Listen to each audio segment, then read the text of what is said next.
The relation among types of parentification, school achievement, and quality of life in early adolescence. An exploratory study. Turabasuje kandi tubahaye ikaze bakurikiye Easy Life Talk. Tuba tugenda turebera hamwe ese ahahise umuntu mukuru aba yaraciyemo mu gihe cy'ubwana hafitanye sano ki n'ibyo acamo yaramaze gukura, imikorere ye cyane cyane niho tuba twibanda, kubera ko hano tuba tugenda tugaruka ku bumenyi buturuka muri siyansi cyangwa se ubuvuzi bwitwa occupational therapy, aho ari ubuvuzi buba bufasha umuntu kuba yakongera kuba umuntu ubasha gukora agatanga umusaruro bishingiye ku bumenyi afite, ibyo akora ndetse n'aho abikorera. Uyu munsi rero tugiye kurebera hamwe ese ngo ni irihe sano riri hagati cyangwa se ni sano iri hagati y'ubwoko bwa parentification. Nimvuga parentification hano muze kumva aho umwana aba yatangiye gufata inshingano zo kurera umubyeyi we ndetse n'abavandimwe be, mbese aba yabaye umubyeyi w'umubyeyi we ndetse n'abavandimwe be ndetse n'abandi bo mu muryango. Rero ni iyihe sano iri hagati yo kuba umwana yaratangiye gufata izo nshingano n'uburyo yitwara mu ishuri cyangwa se n'uburyo atsinda ku ishuri ndetse n'imibereho ye yo mu busore bwe cyangwa se mu bukumi bwe? Ni irihe sano riri hagati y'ibyo bintu? Uko natangiye rero mbaha ikaze, ndagusuhuje wewe ko wamaze gukora subscribe kuri Easy Life Talk.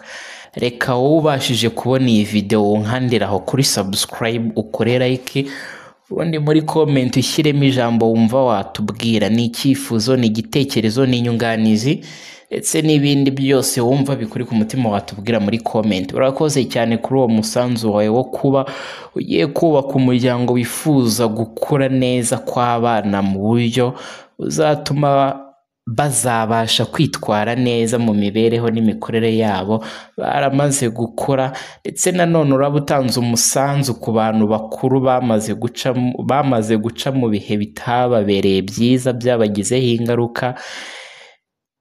Hanyuma uraba ubahaye ubufasha bw'amakuru bakeneye yo kugira ngo babashe kumenya ngo uko bitwara ese bifitanye irihe sano n'ibihe baciyemo bakiri abana, bityo bizabafashe kumenya uko babasha kubikosora. Uyu munsi rero reka dukomeze n'ingingo yacu ariyo yitwa parentification. Uko nabibabwiye, ijambo parentification ni ukuba umwana ari kuba umubyeyi w'umubyeyi we. Ni ukuvuga ngo umwana niwe uba wabaye nk'umubyeyi, atangira guhagarara mu nshingano umubyeyi we yakabaye ahagararamo. Rero gufata inshingano zo kureberera umuryango uri umwana biragoye, cyane cyane izo nshingano z'umuryango ziremereye. Muri izo nshingano kandi nanone ukuyemo iyo kuba wa mwana ari kuba nk'umubyeyi w'umubyeyi we, mu zindi nshingano nanone uwo mwana areberera hari gutangira kurera cyangwa se gutangira kwita ku bavandimwe be. Aha kandi umwana ashobora no gufata inshingano zo kureberera cyangwa se kwita ku bandi bo mu muryango ndetse no gukora ibindi bitari ku rwego rw'imyaka ye, ubushobozi bwe ndetse n'ibyo ashoboye kuba atunze. Ubushakashatsi rero bugaragaza ko uko gufata inshingano umwana akiri mutoya rero bigira ingaruka ku mikurire ye y'indagihe cyangwa se y'ako kanya, ibyo bita current development, cyangwa se muri ibyo bihe ari gufata no gutanga izo nshingano, ndetse na nyuma yaramaze gukura, nk'uko akenshi hano tugenda tubigarukaho kuri Easy Life Talk. Ni ukuvuga ngo muri cya gihe umwana aba ari gutanga za nshingano ku mubyeyi we ndetse n'abavandimwe be yewe n'abandi bo mu muryango, bimugiraho ingaruka mu mikurire ye yo mu buryo bw'amarangamutima ndetse n'imikurire ye mu buryo bw'umubiri muri icyo gihe ndetse no mu gihe kizaza. Ariko akenshi cyane cyane mu gihe kizaza ho bimugiraho ingaruka mu buryo bw'imikurire cyangwa se y'ubuzima bwe bw'amarangamutima, aho tuzagenda turebera hamwe kimwe ku kindi kuri iyo ngingo ijyanye na parentification. Gusa hari n'ubundi bushakashatsi cyangwa se inyigo zagiye zibaho urugero nka theory yitwa Theory of Resilience, aho isobanura ko iyo umwana afashe inshingano akiri muto akabasha kuzuzuza ndetse akabyitwaramo neza, bituma akura mu buryo bwo gufata ibyemezo cyangwa se to be mature enough to handle problems.